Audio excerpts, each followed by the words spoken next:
49వ Yonex sunrise junior national badminton championship 2026కు ఏ రాష్ట్రం ఆతిథ్యం ఇస్తున్నది? సిక్కిం.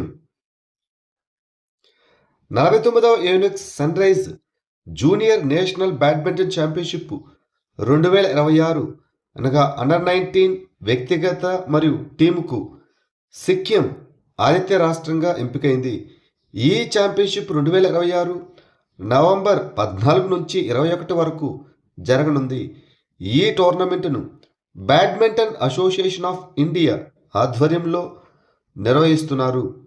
ఇందులో భారతదేశం నలువైపుల నుంచి అగ్రశ్రేణి జూనియర్ బ్యాడ్మింటన్ క్రీడాకారులు జాతీయ స్థాయిలో పోటీ పడతారు. గ్లోబల్ టెర్రరిజం ఇండెక్స్ 2026ను ఏ సంస్థ ప్రచురిస్తున్నది?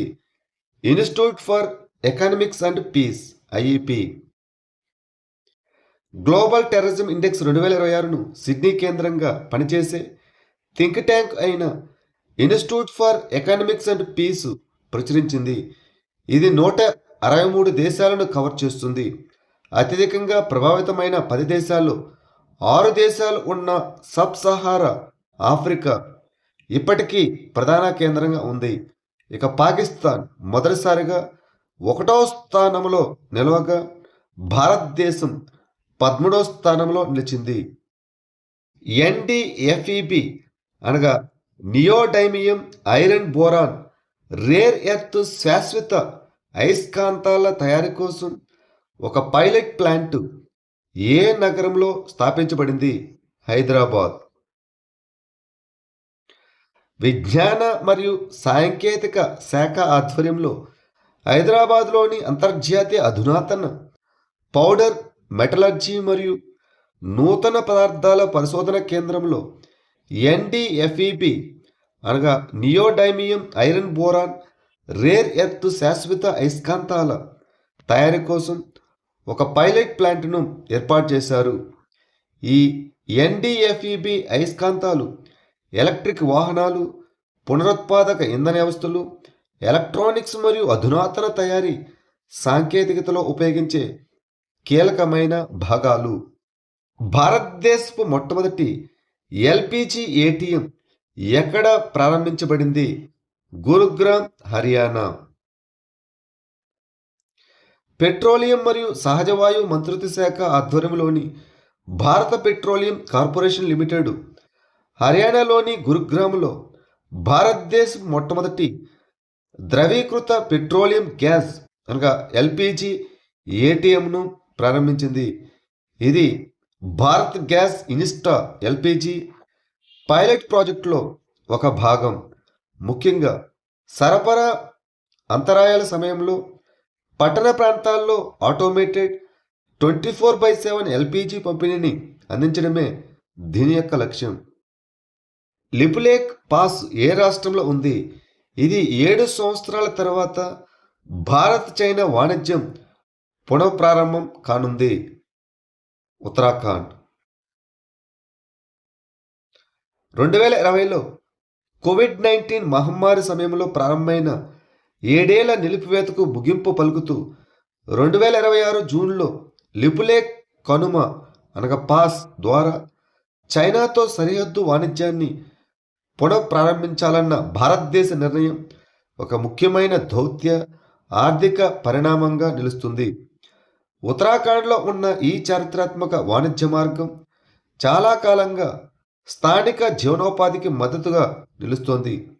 ఇరు దేశాల మధ్య ఆమోదాలు, ఉన్నత స్థాయి చర్చల అనంతరం దీనిని తిరిగి తెరవడం, సాంప్రదాయ వాణిజ్యాన్ని పునరుద్ధరించడం, ప్రాంతీయ అనుసంధానాన్ని బలోపేతం చేయడం లక్ష్యంగా పెట్టుకుంది.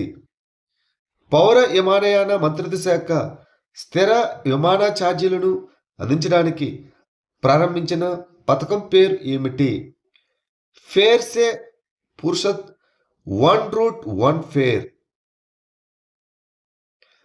కింజరపు రామ్మోహన్ నాయుడు పౌర విమానయాన మంత్రిత్వ శాఖ మరియు మోహన్ యాదవ్ మధ్యప్రదేశ్ ముఖ్యమంత్రి 18 మార్చి 2026న రేవా రాయ్పూర్ తొలి విమానంతో fair se Fursat one route one fair పథకాన్ని ప్రారంభించారు. ఎంపిక చేసిన ప్రాంతీయ మార్గాల్లో స్థిరమైన మరియు సరసమైన విమాన ఛార్జీలను అందించడం ఈ పథకం యొక్క లక్ష్యం. బుకింగ్ సమయంతో సంబంధం లేకుండా ప్రయాణికులు ఒకే టికెట్ ధర చెల్లించేలా ఇది నిర్ధారిస్తుంది. తద్వారా ప్రయాణాన్ని ఊహించదగినదిగా మరియు బడ్జెట్కు అనుకూలమైనదిగా చేస్తుంది. గిరిజన హస్తకళలు మరియు వస్త్రాలను ప్రోత్సహించడానికి టైమ్లెస్ ట్రైబల్ అనే ప్రీమియం సిగ్నేచర్ బ్రాండ్ను ఏ మంత్రిత్వ శాఖ ప్రారంభించింది? గిరిజన వ్యవహారాల మంత్రిత్వ శాఖ. రిసా టైమ్లెస్ ట్రైబల్ అనేది భారతదేశంలోని గిరిజన హస్తకళలు, వస్త్రాలు మరియు ఎంబ్రాయిడరీని ప్రోత్సహించడానికి మరియు పరీక్షించడానికి గిరిజన వ్యవహారాల మంత్రిత్వ శాఖ ప్రారంభించిన ఒక ప్రీమియం జాతీయ బ్రాండు. గిరిజన ఉత్పత్తులకు విలువను జోడించడం ద్వారా వోకల్ ఫర్ లోకల్ మరియు ఆత్మనిర్భర్ భారత్ కార్యక్రమాలకు మద్దతు ఇవ్వడానికి ట్రైఫెడ్ అనగా tribal cooperative marketing development federation of India ఈ పథకాన్ని అమలు చేస్తోంది. రిలీఫ్ ఎగుమతి సౌలభ్యం కోసం స్థితిస్థాపకత మరియు లాజిస్టిక్స్ జోక్యం అనే కార్యక్రమం ఏ ప్రభుత్వ పథకం కిందకు వస్తుంది? ఎగుమతి ప్రోత్సాహక mission, export promotion mission EPM.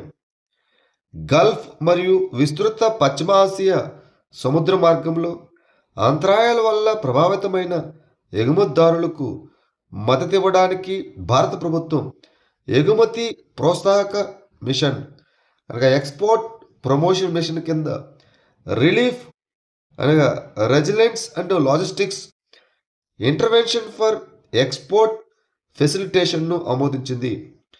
Hormuz జలసంధి చుట్టూ పెరిగిన భద్రతా ఆందోళన కారణంగా ఈ చర్య చేపట్టబడింది.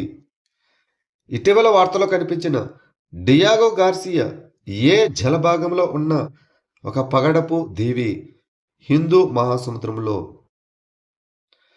ఇరాన్ హిందూ మహాసముద్రంలోని డియాగో గార్సియాలో ఉన్న అమెరికా బ్రిటన్ సంయుక్త సైనిక స్థావరాన్ని లక్ష్యంగా చేసుకుని 2 బ్యాలిస్టిక్ క్షిపణులను ప్రయోగించి ప్రాంతీయ ఉద్రిక్తులను తీవ్రతరం చేసింది.